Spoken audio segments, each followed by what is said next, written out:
యేసుక్రీస్తు అతి పరిశుద్ధ నామంలో మీ అందరికీ శుభములు తెలియజేస్తున్నాం అండి. ఈరోజు దేవుని వాగ్దానము మీ కొరకు. మరియు నేను మిమ్మల్ని చేర్చుకొందును, మీకు తండ్రినై ఉందును, మీరు నాకు కుమారులను కుమార్తెలనై ఉందును, సర్వశక్తి గల ప్రభువు చెప్పుచున్నారు.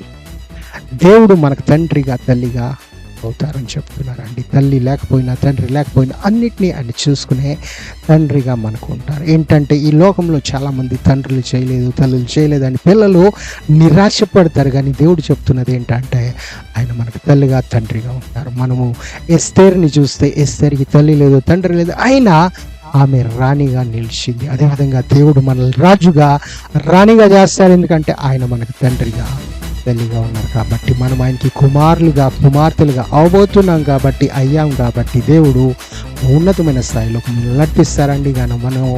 కానీ మనము ఆయన్ని నమ్మినట్లయితే కార్యాలు దేవుడు చేయబోతున్నారు. దేవుడు మమ్మల్ని దీవించును గాక. ఆమేన్.